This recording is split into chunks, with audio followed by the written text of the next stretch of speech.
another episode of Entrepreneurs in Fuego. We are documenting the journey of amazing entrepreneurs, one digital footprint at a time. With me I have Jeremy Jones, Jones Media Publishing. That's right, Francisco. Honor to be here. Well, and who is Claudia? Claudia's my wife. But where is she? Because your business card has your name and her name on it. That's right. And I'm like, she is the co-founder. She is, the reason the company is together. I was going to say, she's probably the brains of the brains business, of right? the operation, exactly. Exactly. Behind the idea, behind the great man, there's always a greater woman. It's been that way since the beginning of time. That's it. Right? That's it. Awesome. You have a phenomenal business. You have just an incredible structure that I should say we're both members of Alliances, and that's where I met you. Right. Yep. And when I heard your story, I heard what you're doing, it just blew my mind. And we've had similar companies, similar types of entrepreneurs that have come to the show that have something a little bit similar to what you do, but I think what you do is just number one. Thank you. Tell us what you do, man. Yeah, absolutely. So I'll give you a little bit of my background, Sure. and then how I got to where I'm doing today. So I have a military background. Okay. I was in the United States Navy from 1998 to 2002. I was stationed on an aircraft carrier, and while I was on the aircraft carrier, we were a part of the September 11th attack, and so I was a part of Operation Enduring Freedom. Wow. And so I always wanted to be an entrepreneur. I always wanted to start my own business, but having that a part of Operation Enduring Freedom has been a big part of pursuing freedom, having more freedom. I started working for a company after I graduated from college here in Phoenix. I came here and went to the Art Institute of Phoenix. So I'm an artist by trade. I'm starting to do freelance work, and I learned really quickly I didn't know anything about marketing, right? You can have a great service you provide, but if you don't know how to market yourself, what good is it? Correct. And so I hired professional coaches, I read a lot, and that's where the reading comes in too. I believe you can learn yourself new skills to enhance your ability and to enhance your business. And so the number one thing that I learned about that was adding value in advance. How can you provide value in advance to people without expecting anything in return? So what I did, similar to what you do here, is I started a show, because I started working with authors, speakers, and coaches, and one of the things that's most appealing to them, most thing that they want, is to take their message and share it with the world. Sure. So I started an online show that allows them to share their message with thousands of people. Okay. And so it turned into a referral mechanism for me where I could interview someone, promote them, and because of the difference it would make, they wanted to do business with me. They find value in that they're coming to your show, and by telling their story, their business background, et cetera, then they feel as if they're not really hard selling anybody, but rather just like we're conversing right now, sharing just telling their their story. And then that way, when they come out of the show, they go to their friends and say, you gotta meet this guy, you gotta go to the show. So that becomes a great referral. Yeah, they would refer other authors and recommend people to be on the show because it was an added value to them. Of course. And as I worked with authors, speakers, and coaches, I found a lot of them had difficulty in the whole self-publishing process. Okay. If you're going to traditionally publish, you have to completely finish your book. It's completely done. Then submit it to the publisher, and you wait this period of time before you get any feedback. Then they say, well, we don't like this, or maybe they reject it completely. And it's a very slow, very long process. Now, there's definitely a lot of advantages to it, but it's a very, very slow process. Okay. Self-publishing can be very difficult because you got to hire 8 or 10 different people for a lot of different services. So I see this challenge that people were going through. They had maybe one book, or they were thinking about a book, but they had lots of other great ideas for books that just needed to get out. So I formed a process called Your Book Blueprint, and it's basically assisted self-publishing.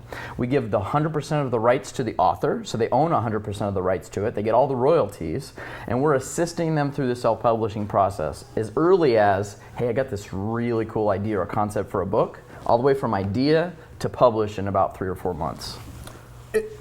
And look, I think that the recognition and the cachet that comes in from putting in your resume that you are a published author. Right. And if you hit a certain level of sales, then you can say, number one in the Amazon. That's right. Sales, et cetera. Yeah. And we'll talk about that too, because there's something that I didn't realize. What it takes to be in the top seller of Amazon and so forth. But we'll talk about that. So that recognition, I think it's just phenomenal. It's a great investment. But like anything, like you said, let me point out that you can have a great book in the world, but if nobody knows about it, you're just an author with your family and friends holding a lot of copies of your book. Yeah. How do we promote that? Yeah, so a lot of other, and there's another option that people have, it's called hybrid publishing. And normally what I've seen in that case is they help you self-publish, but they require you to purchase maybe 500 or 1,000 copies of the book. Okay. We don't do that. We do printing on demand. So if someone wants to start with 10 or 15 or 20 or 50 copies, they start with that. Then if they go to speak somewhere, they can order more copies that they need. And they're not, they don't suffer on the price. They get all the best pricing for print on demand. So that's one advantage to it. Another thing is, as you're printing and publishing these books, you have a lot of flexibility that if you need to add something to the book, you can actually adjust that because you don't have 500 copies. Sure. Right? So you said with the promotion of the book. Right. So because you can start out with a small amount of books and you can promote those on the way, what we do is we help authors outline a strategy that you can use to promote the book. I'll give you an example. So we have a first-time author that we went through this whole process, Your Book Blueprint. His name's Aaron Pearson. He had a lot of different ideas. He had content all over the place and just needed some direction. So we coached him and got him through the entire process. We got his book completely done, formatted, and we promoted him on Amazon. Within 12 hours, we got him to #1 bestseller on Amazon, right? Within 12 hours. Amazing. And just in the last week, he submitted a proposal to speak, and instead of an opportunity for a free speaking engagement, I believe he got a paid speaking engagement. So he's already landing speaking opportunities that will then promote him further. Because now he can say, hey, look, I was in the the top of the sales list of Amazon. Yeah. Oh, yeah. I'm a published author, and here I am. Why not hire me to speak at your event? He's positioned, what I call it in this, there's a training that I have put together, and it's basically the credibility that brings affinity. And as we all know, if you've been in business for any period of time, people do business with you because they know you, like you, and trust you. Sure. And all of the credibility of an author having #1 bestsellers, it brings a new level of trust and credibility that speeds up the process. Of course. And there's other thing too that I always wonder, all right, so what does it take to become a best-selling author? Yeah, right? That's great. So there's got to be a number of copies that you can sell within a period of time. What is that? That's right, exactly, because he actually beat out the Lean Startup, the very popular book, Lean Startup, Gary Vaynerchuk's book, a lot of other very popular authors, he beat them out. So it's basically a formula, okay? So I'll share with the listeners here the formula to become a bestseller. It's basically a certain number of books based on your category that you sell within a window of time. Okay, so what you can do is we have tools and research tools. So you can go based on the category of your book. So a couple of books we have here. This one is Jason Carrick, who we worked with. He teaches the benefits of youth sports. We actually got him to #1 bestseller as well. So what we did was we researched the categories on parenting, coaching, and youth sports. Okay, so we look at the categories, we look at the books, then we have some tools where we can determine how many books are being sold to be #1. And all you have to do is sell more copies than that person in a window of time. That's cool. It's not all the books total they've ever sold, it's within the window of time. And that's how you become a bestseller. And that's how you become a #1 best-selling author. And you've got this algorithm down to a science, which is phenomenal. And, and that's the cool thing about it. There's another concept that you and I talked about is the co-author. That's right. Yep. And that is becoming a lot more popular nowadays. Yeah, absolutely. So people that have published a book before can then partner with people that are first-time authors that have really good content. And what we are doing right now is we're taking basically one topic, right? Having a variety of people that could contribute to a book to all bring credibility together. Right? And then so everyone contributes to the content of the book together, and then when all the people promote that same book, it benefits everyone. So again, it's a collaboration where everyone benefits. You know what? I am seeing, I'm foreseeing the future right now. I'm reading the future, and I can see it in Fuego. I can see it too. Alumni, Hey man, I'm a subscriber. I'm a subscriber to your show.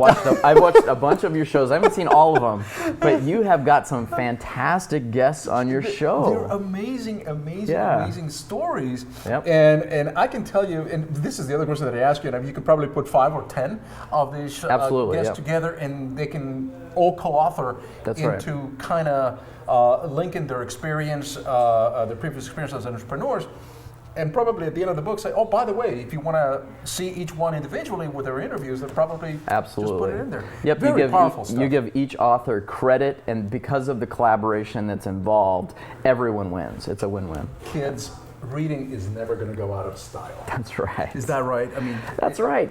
I love my Kindle device. I love the app, the Kindle app, but there's something about a paper book. I read a study recently where paper book sales were at the top, Kindle were catching up. Kindle actually, Amazon on Kindle passed. It surpassed, as everyone said, oh, paperback books are going to go out. Well, it's actually surpassing again, where paperback is becoming as popular or more popular because of the functionality of it. You just can't open up a Kindle device and jot notes, plus he's never run out of batteries.